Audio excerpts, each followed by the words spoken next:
Hello and welcome to a special video. I'm Qa'Rajh and I wanted to talk about the Fate of Flowers visual novel project that I'm currently undertaking. So as you may have noticed in the past week,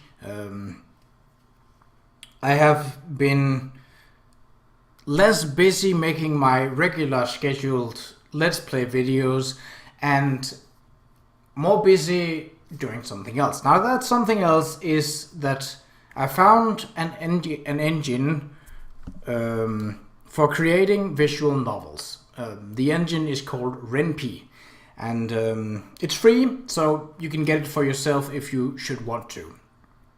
But so I've gotten this idea that I've always wanted to write stuff, and this is the visual novel media have always appealed to me in some sort of way. It's a way to make storytelling, have images, but you're still telling a story, and you're maybe adding more dialogue to a story. Now my stories, my written works have usually been rather low on the dialogue part and more heavy on the world building, storytelling, and essentially moving the story forward, but without necessarily characters talking to one another. So obviously the difficulty here is going to be that because a visual novel is, I would say most of them are about 80% dialogue. Some are a bit less, some are a bit more than that. So obviously that has to be leveled out a bit. Now I wanted to show you a couple of things. So first off, let me go down here and grab our Ren'Py launcher. So you can see here we have this sort of overview over what projects we have in the works at the moment. Now the two here, the tutorial and the question, are projects that are finished with the Ren'Py launcher in itself. The tutorial, as it says, is a visual novel that is actually a tutorial for how to create visual novels using the Ren'Py launcher. Ren'Py uses Python as a coding language primarily. There are a few small changes here and there that I'm not aware of, but then again I wasn't aware of Python before I started this. But that's not actually a problem, because the tutorial is very much a step-by-step way to create a basic visual novel. Of course, smoothing things out and publishing it later on is something that is obviously going to be a bit more challenging, but hopefully it shouldn't be a big problem. So you can see that Fate of Flowers is a current project.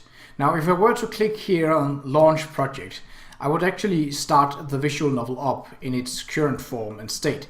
The good thing is that you can always enter the project to see, does this thing work, or is there something that needs to be fixed? And the best thing is that it has an auto load function, which means that if you make changes to the script, as you can see in here in the directory and the files, and auto load is on, which is done by pressing Shift R while having the project open, then you can see, then the project will reload, see if the changes you've made in the script work, and then they will load you back to the place you were before with the new changes to the script added. So most of the work is done in the script.rpi. That is Ren'Py file, obviously. A bit of it is done in the options, and a tiny bit is done in the GUI as well. The screens I have not really dabbled all that much into, but I have been doing a little bit about it. So in this directory here, you can essentially have these are files where you can find things like images. That's where all the images like character art and backgrounds go. Anything that is within here can be used as an image, essentially, if it has the right format, which is, I believe it takes JPG, PNG and GIF files. I don't know if they take more advanced kinds of image files, but usually those are the three major image files that most people work with, so that shouldn't be a problem. I'm keeping all of my images in PNG just because it's easier. There's also another reason, but I will get into that a bit later on in this video. So I've been working a lot on this, and for working with Python, you need certain types of editor programs. Now, the one I found, and which was the one suggested by Ren'Py, is called Atom, and it is also free. So nothing here has cost me anything to create, other than time, of course. But well, I had this week off, which meant that I could sit down and I could focus on really getting some work done on this project. I started it before this week, so I didn't really have the spare time to really get into it back then, but I feel like I've been doing a lot of work over this past week. So let us grab our editor and see how that looks. Now here's a lot of green text. Green text in Ren'Py, and perhaps in Python, is narration, or in case where you have like this, where there is a defined character, then it's a character saying something. And if you have defined it, basically what it is, we'll just go up to all the way up to the top, because this is a pretty important thing about Python. In Python, you can do a whole lot of stuff, as with all coding languages, of course. The logic that Python uses here is basically that you need to define everything that is a command or a function. That means, so for example, we have our 5 main characters marked up here. I've given them so that their name appears in a different color than everyone else. Everyone else appears in this sort of green, dark green, almost swampy-like kind of color, which is assigned by the GUI. One of the first things you do when making a project in the Ren'Py launcher is that you go into the GRPI and select a color scheme for your visual novel. We'll go into that a bit when I launch it, and you can see how essentially things are progressing. So we have a lot of character here. These are characters that down the line will have some importance. Now, I've marked up so that the main 5 ones, those that the story are going to be centered about, are going to have different colors, because, well, they're the main characters. So I wanted to focus not only that they are appearing more as character arts in the visual novel, but they're also appearing a bit more with having their names in a different color.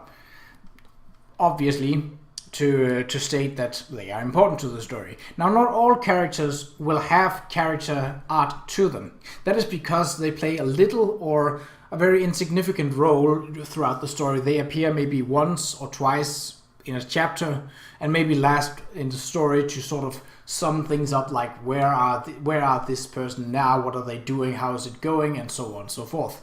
But a lot of the characters will have character art. Now, the character art I've used is I found a character creator called Ren'PyGames.com. I used an old version of it, of Ren'Py's anime character creator, to mark up essentially what was my YouTube banner for a long time, while I was working on the regular written project that was Fate of Flowers. And it is now turned so that I've been, because not all of the character creators didn't exactly fit what I had in mind when I envisioned the characters. I've had to make do with using a few character creators. There is Dark Magician or Dark Sorcerer, I can't exactly remember that creator. There's a Fantasy creator, and there's a Necromancer creator, and there's sort of a few things like that. So the style of the character art will differ quite a bit in some cases, though the main 5 are made in the same character creator, so they look mostly the same.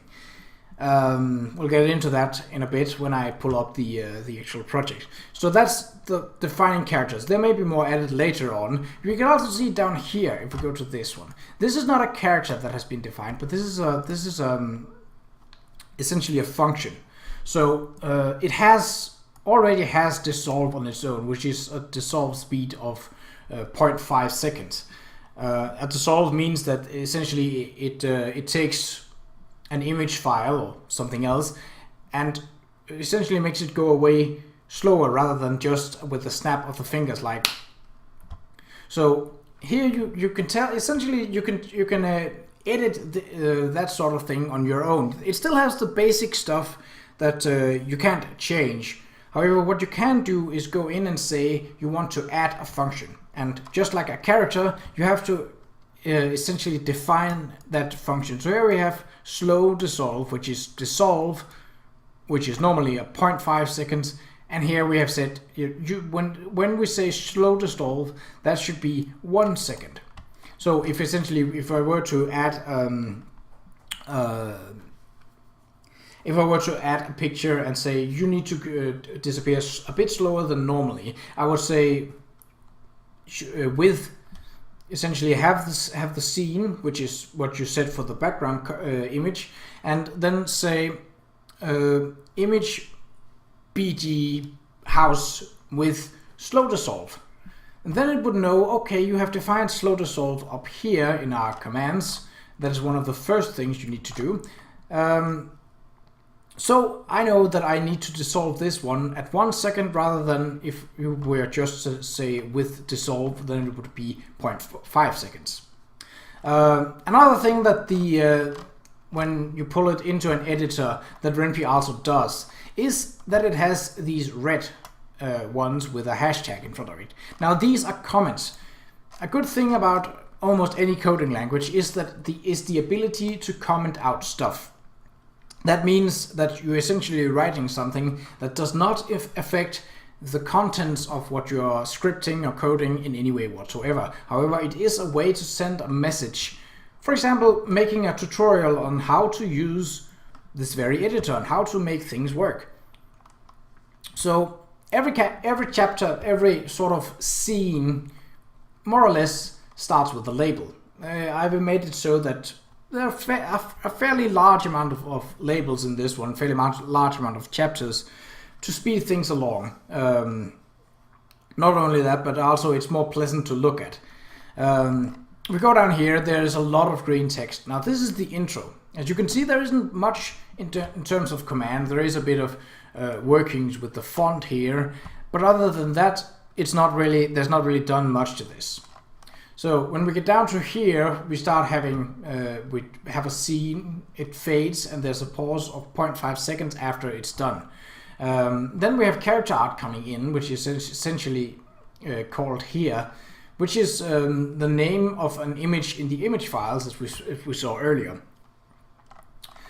So I think we should go and see how it works. Now I'm not going to show all of the visual novel because obviously I want it to be something that you need to get it and you need to eventually buy it to see the story as a whole. So I'm not either going to make a video of me playing my own visual novel, although I could probably make a video of me playing a bit of it as a sort of a teaser, but well, that's all down the line in terms of publishing, testing, and all that sort of things that I've not even gone into yet. So I want to pull up and see what our script looks like. Now another thing, if you have made changes to your script, let's just go in and do that anywhere. It doesn't really matter if we do like this. Now you can see that up here there is a blue dot. That indicates that a change has been made to this file, but the file has not yet been saved. So obviously you either want to make that to save that document, or you want to erase what you've done and go back to where you were before, and then the dot disappears. If you have the autoload function on in the project open, any changes that you do will cause, and when you save, will cause the project to autoload, which essentially runs through and sees does things work after you've changed things up. So what we want to do is we want to click here on our Ren'Py launcher. We can minimize our coding once again and say launch project. Now we have multiple options. We can also go into console, which essentially allows us to go in and muck about with things. So here we have the Fate of Flowers menu screen. Now this is not the character art that the background art that I initially had found, but a friend, when I posted it to among a group of friends to sort of tell them, hey, I'm doing this sort of thing, he made me aware that the background screen that I have originally chosen, which was really cool, with a castle in the background, sunset, enemy cross swords in front of a lake, was really awesome to look at. I've just added the text to it, really. He made me aware of the fact that that background was in fact from Sword Art Online, now an anime that I have not watched, so I could not know this. And obviously, if it's from something of that sort, it's most certainly copyrighted, which means that I would have to have permission from the creator of it, or I would have to pay the creator of it in order to use it, which I'm not interested in. So I had to find something else. Now, that, and keeping that in mind, I have made all the backgrounds free, and so essentially none of them are in a position where I would get copyright claims for this. Another thing I've edited is the fav icon up here. Now normally in a Ren'Py you just get a colored version of the Ren'Py logo here in that corner. Depending on your Qa'Rajh settings, it would be that color of the prime color. So for this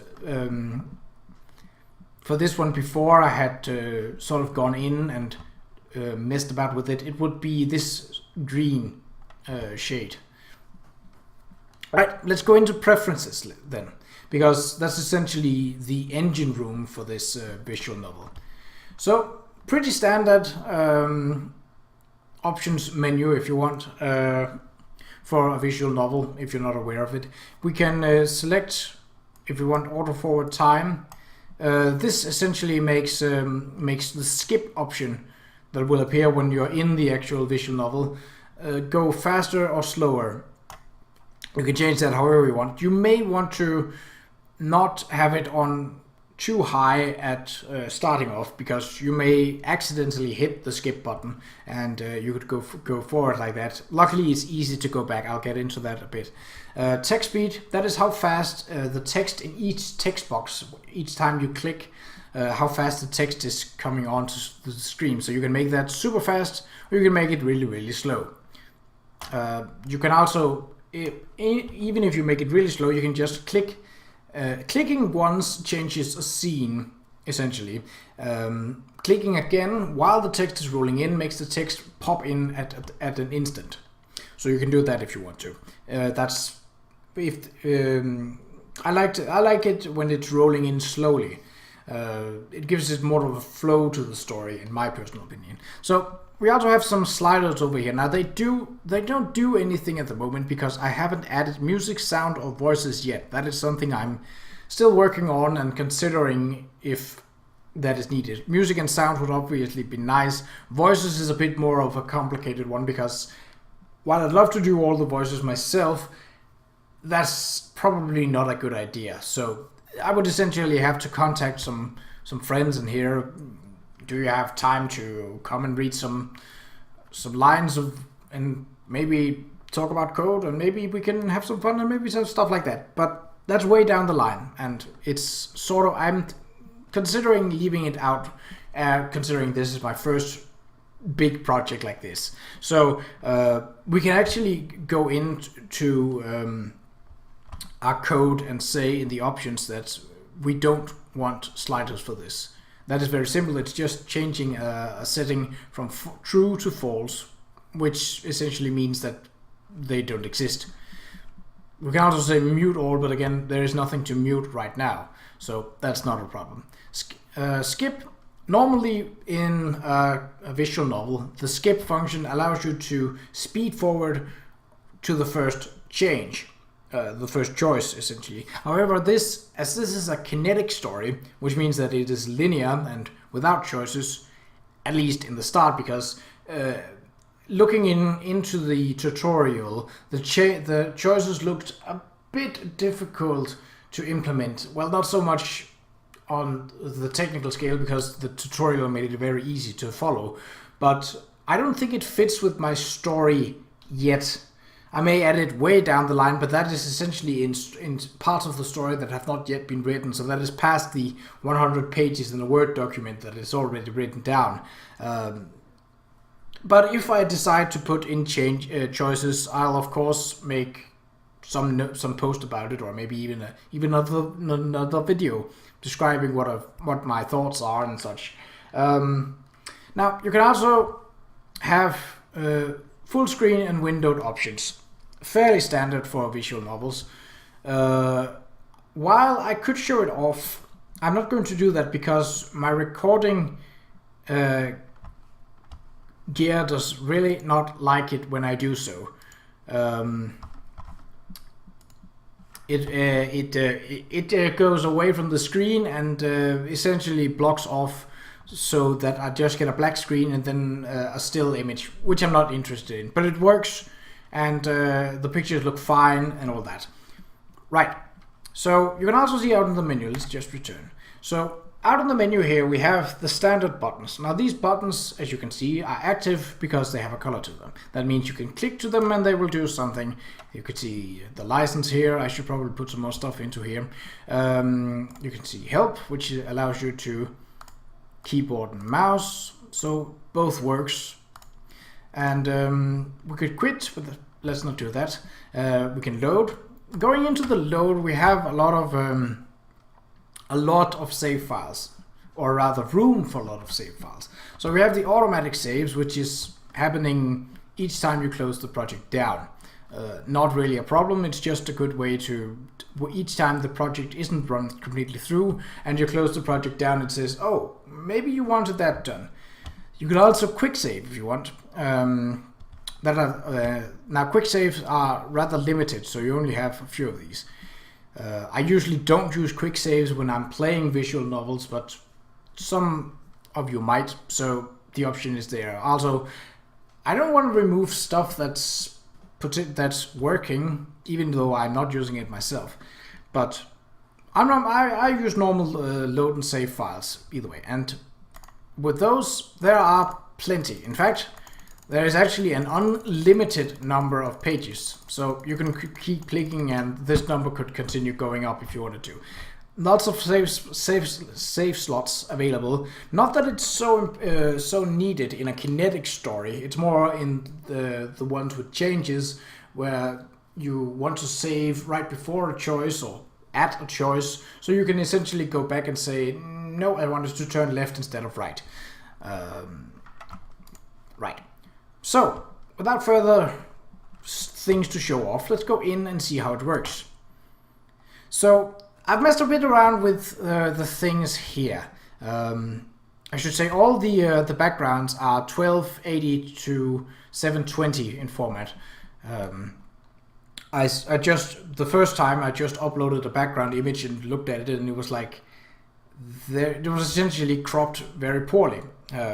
So I found other formats could possibly work as well, but I think that 1280 720 is a good format for what I wanted with the backgrounds. It essentially shows the scenery without cutting too much away, but it's still visible. It's not blurry.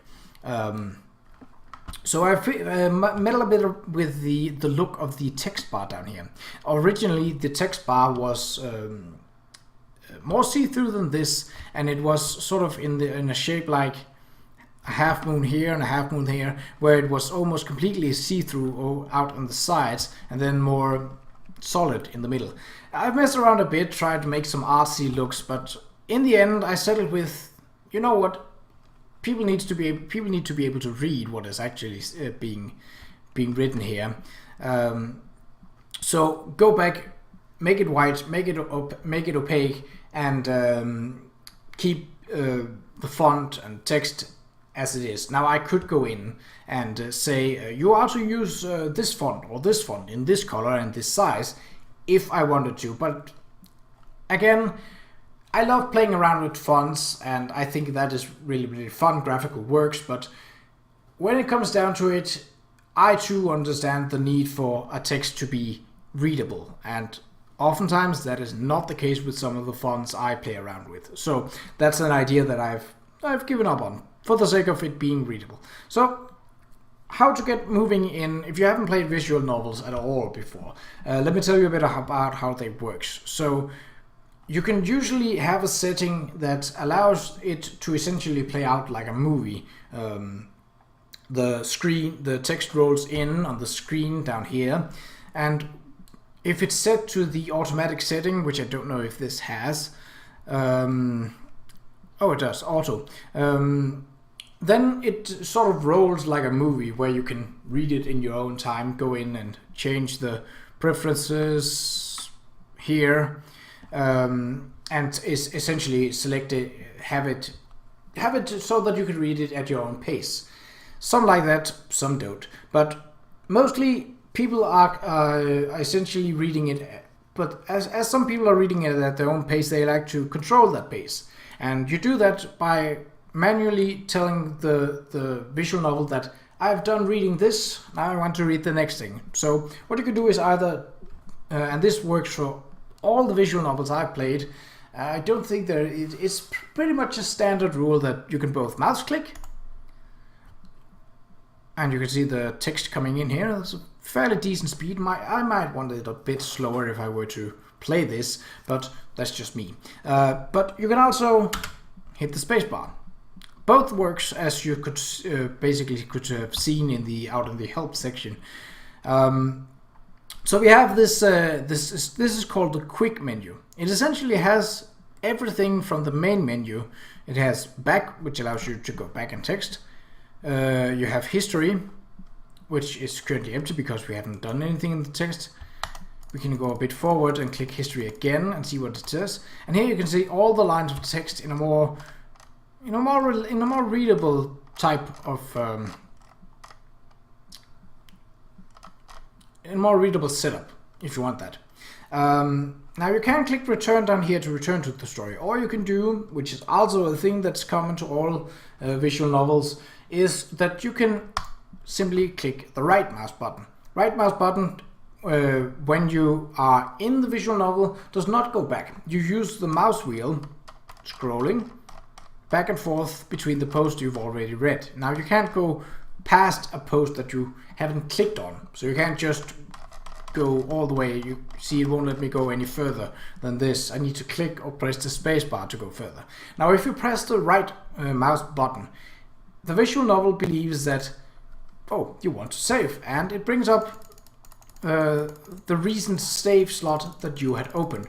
This is done because it essentially is, what it is simplified, is that you're clicking the left mouse button to progress. Now you've clicked something else, so maybe that was a mistake, and so the safe thing to do is telling you you're not doing something right. Do you want to save, just in case things go wrong and you're shutting the program down by accident, for example. Alright, so let's skip forward to where we have some characters coming in.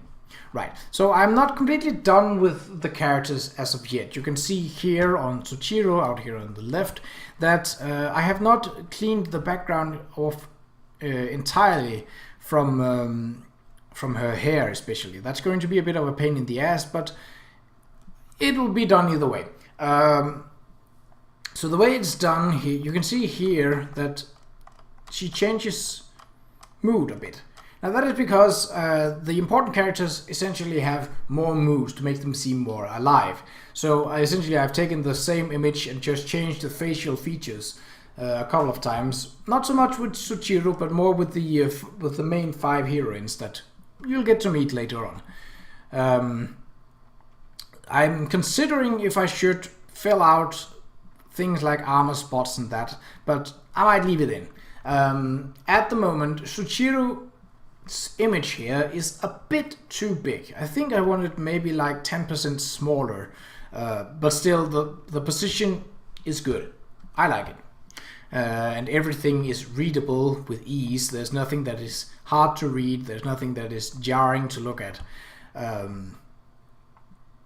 Another thing that I had while looking up for background images was that I had found a lot of images that had really beautiful sunlight, especially evening sunlight to them. However, they also had things like signposts and power lines and essentially something that belongs in a modern era. Now, some things I could accept because, well, they are so small that it's a minor detail, but I wanted it to keep it in a fantasy, medieval high fantasy setting. So electricity is essentially a no-go, which was actually a bit of a problem because I had found a great picture for personal quarters, which looked really cozy and amazing. But then I noticed that in the background around here in that picture, there was an electronic lamp. So that was no good, but I think I found a good replacement for it. We'll get to that later. So you can see here Husugi over here. Now she has the same. Her name has the same color as her hair.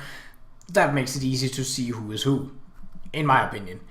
She has been cleared up a little better than Suchiro over here, but there's still more work that needs to be done. Also, you can see that the cropping has been done so that it should be safe.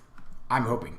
Another thing, while these characters were created on Ren'Py Games, I wrote to Ren'Py Games and asked if it was okay to use these characters in a visual novel that I potentially could make money from. And I got a quick reply saying that yeah, that's fine, as long as you just give credit and say that you have used our games to make your characters. So obviously I'm going to credit them in the credits or maybe about session when I get to that. But that's down to the publishing, which is some of the very last things that's going to be done. Not so important right now. So let's see. Yeah, so right now the fade and dissolve isn't really working between the scenes. Something that I need to look into, obviously. But in general, it seems to be working pretty well. And I've said, essentially I'm down to where I'm comfortable with having it so that I can just essentially go on and do the legwork, put in the story, write up the dialogue, and then afterwards going things over and say, this needs to be smoother, this needs to be blacker, this needs to go a little slower, this needs to move to the left before it moves to the right, because you can do that if you want to. Let's see, I think I had an example where I had two characters close to each other, so that they weren't just... let's see. Oh, yep, here we go. So here we have two characters close to each other. Now they overlap, which is fine. It still shows that the characters are close, and obviously I can move them closer to each other, or I can move them further away if I wanted to. Not so much, but there's not so much to do about that. It's with the tutorial at hand, and I usually have that open along with the main project here. It's very easy to do, and it's very easy to get started. I was surprised by how easy it was, because I was like, at first I was like, okay, it's well, here's a free visual novel creator. Woo, that's great. It's free. But I hadn't looked anything else up. I was just like, I can get started on this one, maybe. And then I was looking into it, and it immediately said Python, and was like, that's a coding language that I don't understand yet. So I was a little worried then, but then I started reading into it, actually, and saw one of the first things that they pointed out at Ren'Py's own page, that the tutorial was very easy to follow, and was a part of the engine itself. So I was like, well, if anything else, I can always check that out. And there's probably videos on YouTube, and there are plenty. I haven't actually looked anything up yet. I've only followed the tutorial, and then essentially been going off with what I think is right. And so far it have worked, because if there is even one thing in the script, bring that back up again, that doesn't work. For example, if you were to say scene PG Armory is not scene PG Armory, it's scene PG Armor. And we autosave that.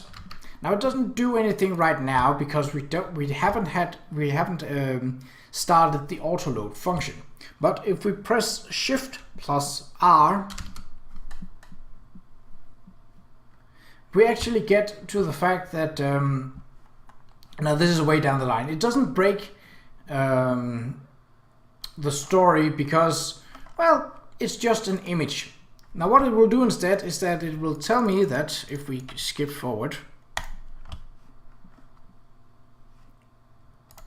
whoop, here we go. So it's telling me that PG Armor, it couldn't find any image file with the name PG Armor in the image files. The same way, if you have a character that you have named, that you haven't named correctly in the script, just go back and say Armory, and let's say, so Qa'Rajh is with 1U now.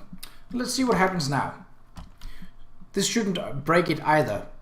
But what we then do is we go in here and now Qa'Rajh doesn't appear. But where her character would be, it appears as this this outline of a girl, which is essentially the Ren'Py logo girl. So it's telling you that there is no file with this name in the image folder.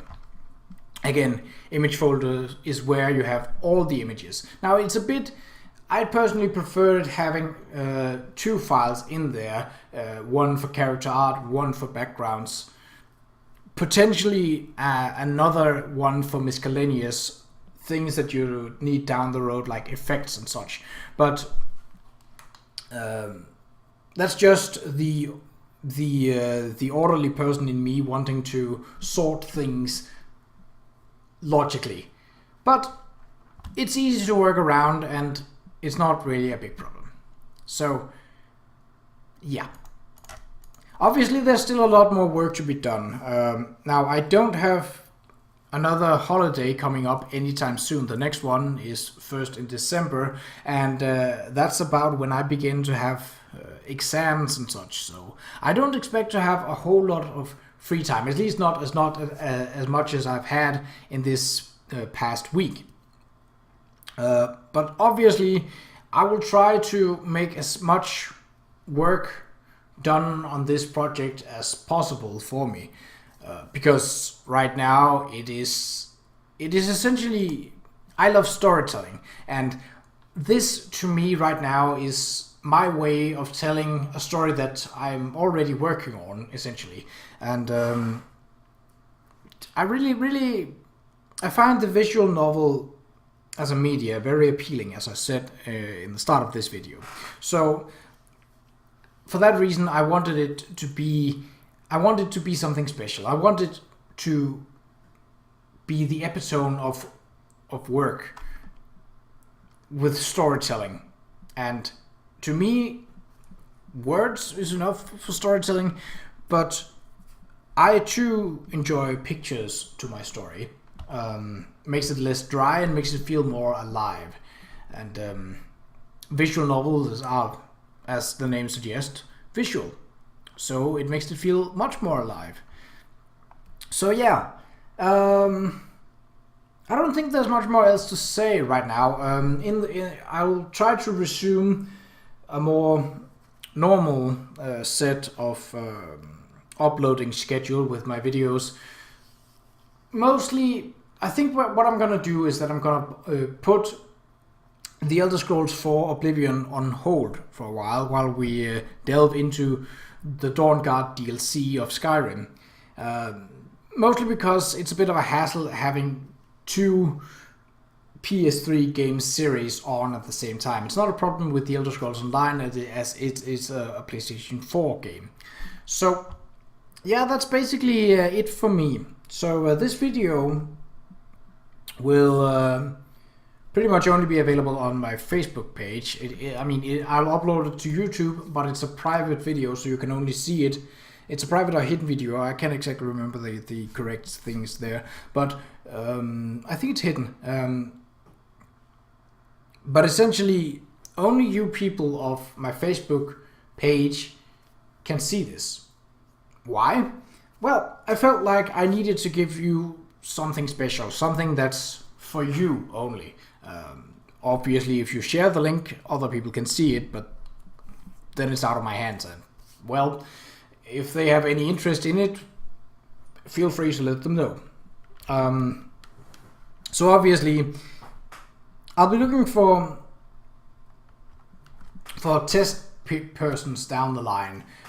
When I publish a demo, I have a few friends in my close circle of classmates who have said that they'd want to test it, but obviously I'd like as many as possible to be able to test it so that I can get as much feedback as possible, so that I can work on making my visual novel better, if that makes sense. It does to me, and well, it's getting pretty late, so I suppose this is it for this video.